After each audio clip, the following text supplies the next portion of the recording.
So let's now begin executing our test cases. If we go to our project, the system test plan, we find execute tests on the right. Here, this is our test plan, the system test plan.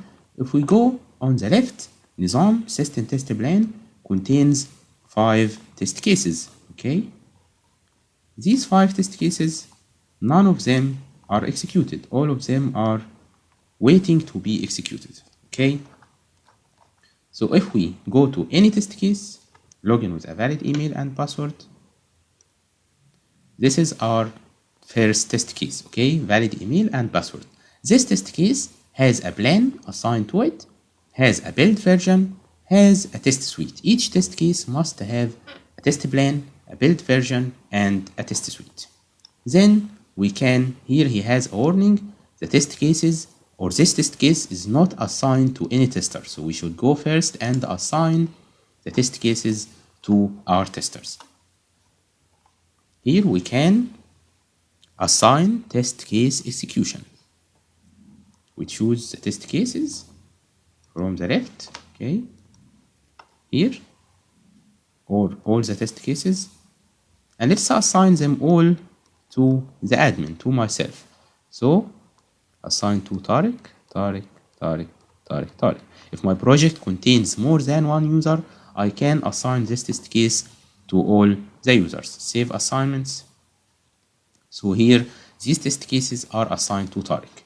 If I want to create another user, we can find here assign user roles. I have only one user, okay? We can view users, create user, and we create any user with any privilege, and this user is assigned to other test cases if we have more than one tester inside our project. So let's return and assign test case execution or execute tests. We assign them. Here we go down, login with email. If we open any test case, you will find that it is assigned to Tariq. So here, no problem with this test case. It is not tested yet.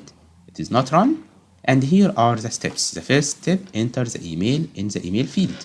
So let's go, for example, to facebook.com. Okay. The first step is to write the email. Let's try any email. Okay, at .com. Okay. So this is the email. Post. Enter the password. Okay. I entered my password. It is passed.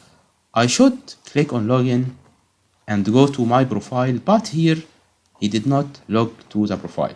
So this test case is failed. Okay, he says that login is successful and user is directed to the home page. This is failed.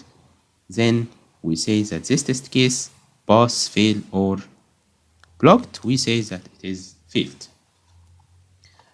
Okay, the next test case, for example, let's go to the next test case. Valid email and invalid password. Let's assume that this test case is passed. When I entered an invalid user, the test case passed. Then let's go to the third test case, invalid email. Let's say that this test case is blocked. Okay. Then the next test case, we can go to the last step or the test case at all and say it is passed. We don't have to pass on each step. The last test case, we can say that it is failed. So now we executed our 5 test cases. If you return to the plan, you will find at the bottom here 2 passed test cases, 2 failed test cases, 1 blocked test case. So these are the status of our test cases. If we return to our milestones, where are the milestones? Okay, so milestone, where are them? Let's search for milestone overview. We find that the first milestone, the alpha release, is done. Why? Overall 100%. Because all the test cases with high priority are tested, all the test cases with medium priority are tested, all the test cases with low priority are tested. The beta release is not done. Why? Because the beta release should start at the last day of January, 31st of January, and today is 14th. So it will not be done until we test the same test cases inside the beta version. Okay, so now we finished our release or our version.